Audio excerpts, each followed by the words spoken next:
5 sekeluarga maut dalam kebakaran sebuah rumah di Kampung Pamakulat, Raub, Pahang awal pagi tadi. Mayat bapa bersama dua anaknya ditemui di dalam bilik air, manakala mayat isteri dan anak bongsunya di luar rumah. Mata bakar.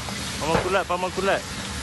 Pasukan bomba dan penyelamat menerima panggilan kecemasan pada jam 3.44 pagi dan jentera pertama tiba di lokasi pada 4.15 pagi. Api kemudiannya berjaya dikawal pada jam 4.48 pagi. Kebakaran memusnahkan 100% struktur rumah selain turut membabitkan 3 buah kereta dan 3 motosikal. Selepas kita membuat pemadaman penuh pada jam 5.24 pagi, kita telah mengesan 5 jasad, yang mana 2 daripadanya rentung dan 3 lagi ialah melecur teruk.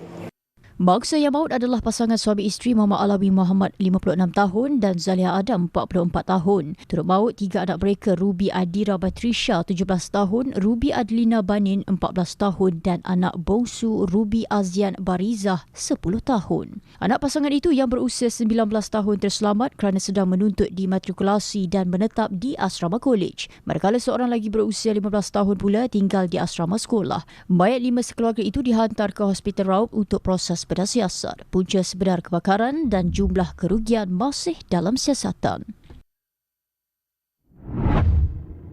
Sementara itu, ahli keluarga mangsa Muhammad Yusri Zuhairi Madani yang juga adik kepada Allahyarham Muhammad Alawi berkata dia tidak menyangka pertemuan di Bazar Ramadan 3 hari lalu menjadi pertemuan terakhir antara dia dan abangnya itu. Katanya berat untuk menerima ujian apabila abang sulungnya itu pergi buat selamanya selain sudah kehilangan 2 abang sebelum ini. Saya ingat ke tak teruk. Tapi bergegas pergi cepat-cepat dengan mak. Lepas tu sampai tu dah bagi tahu semua dah tak ada dah.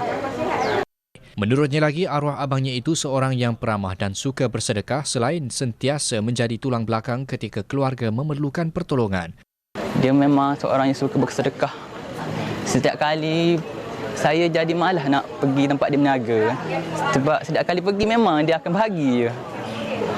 Yusri Zuhairi berkata demikian ketika ditemui di Jabatan Perubatan Forensik Hospital Raub siang tadi. Suasana pilu turut menyelubungi perkarangan Jabatan Forensik apabila keluarga mangsa tidak dapat menahan kesedihan sehingga proses bedah siasat sebelum menuntut jenazah untuk dikebumikan.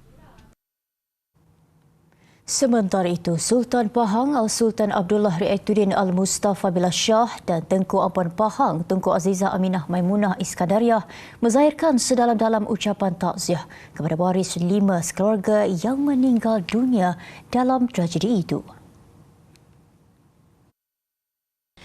Menerusi satu hantaran yang dimuat naik di laman Facebook Kesultanan Pahang, baginda berdua turut menzahirkan rasa duka cita di atas kejadian itu dan berharap seluruh ahli keluarga kesemua mangsa dikurniakan ketabahan dalam menghadapi ketentuan dan takdir Allah. Seri paduka berdua turut mendoakan agar roh kesemua mangsa yang meninggal dunia di dalam bulan Ramadan yang mulia ini dicucuri rahmah dan ditempatkan di kalangan hamba Allah yang dikasihi.